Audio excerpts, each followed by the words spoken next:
الحمدللہ اللہ رب العزت نے ہم پر فضل فرمایا، کرم فرمایا، ہمیں پھر سے رمضان کا مبارک مہینہ عطا فرمایا، اور یہ مبارک مہینہ ہماری تربیت کا مہینہ ہے۔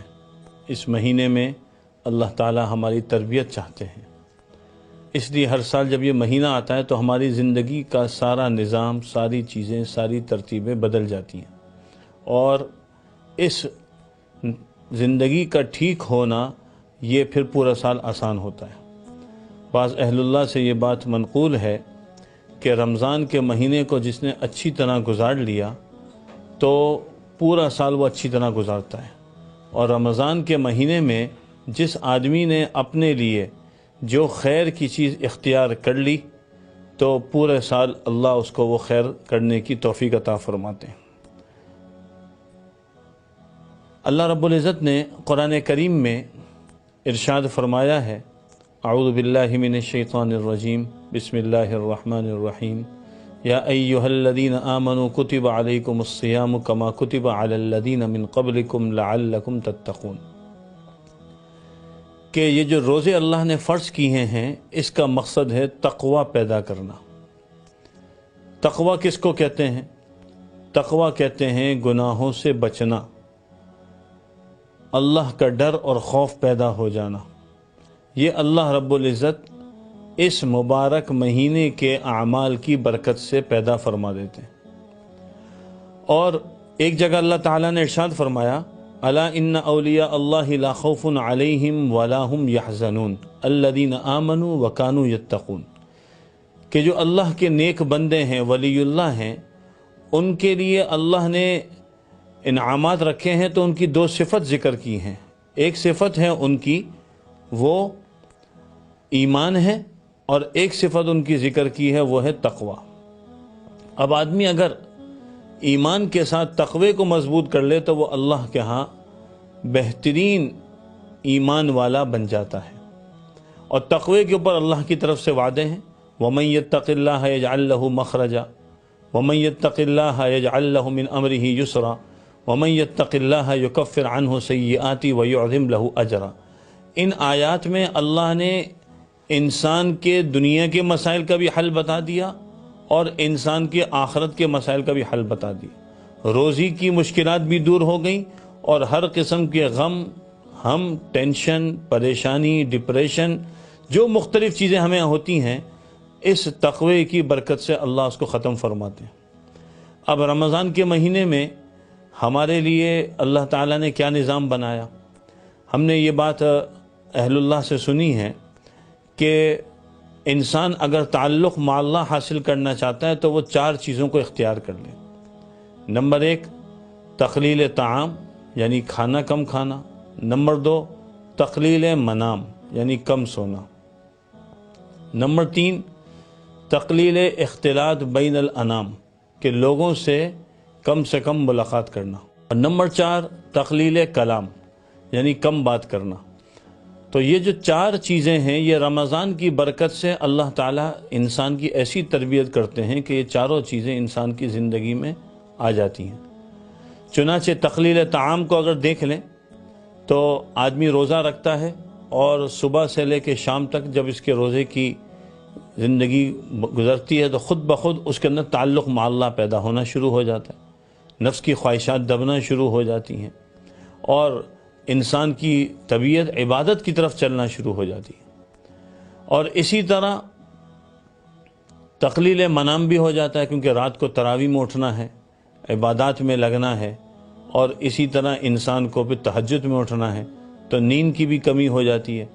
تو نیند مکمل طور پہ تو کم نہیں ہوتی، لیکن انسان کے لیے اس رمضان کے مہینے میں ایک شیڈیول بن جاتا ہے، ایک اس کی زندگی کا نظم بن جاتا ہے۔ تقلیل اختلاط بھی ہو جاتا ہے، اور وہ کب ہے؟ جیسا کہ اعتکاف شروع ہوا تو لوگوں سے اختلاط کم ہو جاتا ہے۔ اور تقلیل کلام بھی ہے کہ روزے کی حالت میں حکم ہے کہ لوگوں سے زیادہ بات چیت نہ کرے، بحث نہ کرے، فضول باتیں نہ کرے، بلکہ کوئی جھگڑا کرے تو کہہ دے کہ بھئی میرا روزہ ہے، فلیکن خیرن، یہ تو خیر کی بات کہے، ورنہ یہ کہے کہ انی صائم، کہ میں جو ہے وہ روزے سے ہوں۔ تو خیر کی بات کہنی ہے، ورنہ بات نہیں کرنی۔ حضرت علامہ سید محمد یوسف بنوری رحمۃ اللہ علیہ نے ان چاروں چیزوں کو ذکر کیا ہے اور فرماتے ہیں کہ اگر ان چیزوں کا اہتمام ہو جائے تو انسان کا رمضان اس کی پوری زندگی کی تربیت کے لیے کافی ہے۔ اب سوال ہم اور آپ اپنے بارے میں کریں کہ کیا ہم نے ارادہ کیا ہے کہ ہم ایسا رمضان گزاریں؟ کیا ہم نے ارادہ کیا ہے کہ ہمارا رمضان پچھلے رمضانوں سے قیمتی ہو؟ کیا ہم میں سے کسی کو یہ پتہ ہے کہ یہ اس کا کون سا رمضان ہے، کون سے نمبر کا ہے، اور اب آگے اس کو کون سا رمضان ملے گا؟ ہم آج سے اس پر نیت کریں، اس پر عزم کریں، ارادہ کریں کہ ہم نے اس رمضان کو قیمتی بنانا ہے۔ رمضان کا مہینہ یہ تربیت کا مہینہ، ٹریننگ کا مہینہ ہے۔ ایک حکیم صاحب سے میری ملاقات ہوئی تو وہ کہنے لگے کہ لوگ رمضان میں ہمارے پاس علاج کرانے کم آتے ہیں، باقی دنوں میں بہت آتے ہیں۔ تو میں نے کہا اس کی کیا وجہ ہے؟ کہنے لگے کہ رمضان میں کھانے پینے کا نظام معتدل ہو جاتا ہے، حتیٰ کہ کہنے لگے کہ اتنا بہتر ہو جاتا ہے کہ جو شوگر کے مریض ہیں وہ بھی ٹھیک ہو جاتے ہیں، کیونکہ جو ان کا کھانے پینے کا جو نظام ہے وہ 2 وقت ہو جاتا ہے، اور یہ سب سے بہترین ترتیب ہے کہ اگر عام دنوں میں بھی آدمی 2 وقت کھانا کر لے تو آدمی کو صحت مل جائے، شوگر بھی کنٹرول ہو جائے۔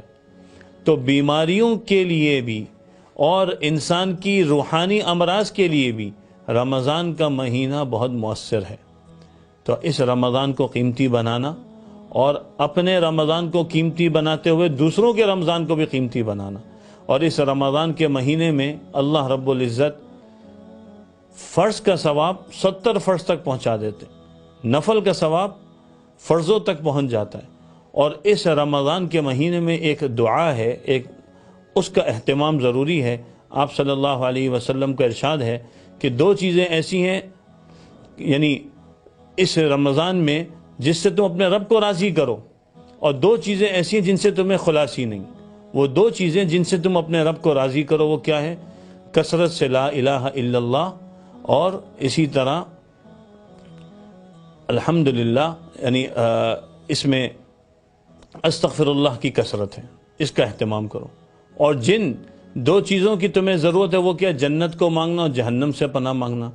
تو ان کا سوال کرنا چاہیے، اور اس کا طریقہ کیا کہ یوں پڑھ لیں، لا الہ الا اللہ، استغفر اللہ، اسألک الجنہ واعوذ بک من النار۔ اس ذکر کا آدمی اہتمام کرے رمضان کے مہینے میں، چلتے پھرتے اٹھتے بیٹھتے، کوئی تعداد نہیں ہے، تاکہ بار بار اللہ کی طرف سے انسان کو جو نعمتیں مل رہی ہیں اس کا شکر بھی ادا ہوتا رہے، اور ساتھ میں انسان اپنی زندگی کو قیمتی بناتا رہے۔ یہ رمضان کا تقاضا ہے۔ اور رمضان کے حوالے سے جو ہمارے لیے ایک بڑا اہم سبق ہے وہ یہ ہے کہ ہم اس مہینے کو صبر کا، غمخواری کا، ہمدردی کا مہینہ بنائیں۔ اس میں ہم لوگوں کے ساتھ بھی نرمی کا معاملہ کریں، چاہے ہم کاروبار کرتے ہیں، چاہے ہم ملازمت کرتے ہیں، چاہے ہم کہیں پر پڑھنے پڑھانے کا سلسلہ کرتے ہیں۔ آپ صلی اللہ علیہ وسلم نے اپنی امت کو اس بات کی تلقین کی ہے کہ رمضان کے مہینے میں لوگوں کے ساتھ ہمدردی، خیر خواہی کا معاملہ کرو، اور ان کے اوپر ہلکا ہاتھ رکھو۔ ماتحتوں سے جو ہے ویسے ہی حکم ہے کہ آدمی ہلکا ہاتھ رکھے، رمضان میں اور ان کا بوجھ ہلکا کر دینا چاہیے۔ تو اس کا بھی اہتمام ہو کہ رمضان کا مہینہ قیمتی بنے۔ صرف یہ ہماری عبادت یہ نہیں ہے کہ ہم نے نماز پڑھ لی، تراویح پڑھ لی، روزہ رکھ لیا، قرآن کریم کو پڑھ لیا، نہیں۔ یہ پورا رمضان کا مہینہ جو مختلف ہمارے اعمال ہیں، ایک طرف کسی کو افطاری کھلانا ہے، ایک طرف کسی کے ساتھ خیر خواہی کرنی ہے، ایک طرف کسی کے جو ہے نا یعنی کپڑوں کا بندوبست کرنا ہے، وقت سے پہلے صدقہ فطر نکالنا ہے، ضرورت مندوں کی ضرورت کو پورا کرنا ہے۔ یہ ساری چیزیں اس رمضان کا تقاضا ہے، تاکہ لگے کہ ہم کوئی عبادت کر رہے ہیں۔ مسلمانوں میں یہ مہینہ آئے تو محسوس ہو کہ یہ واقعی وہ مہینہ ہے جس کا ہم پورا سال انتظار کرتے رہے، اور اس مہینے کو ایک دفعہ ہم قیمتی بنائیں۔ انشاءاللہ پورا سال اللہ ہمیں ان صفات کے ساتھ لگے رہنے کی توفیق عطا فرمائیں گے۔ جزاکم اللہ۔ السلام علیکم ورحمۃ اللہ۔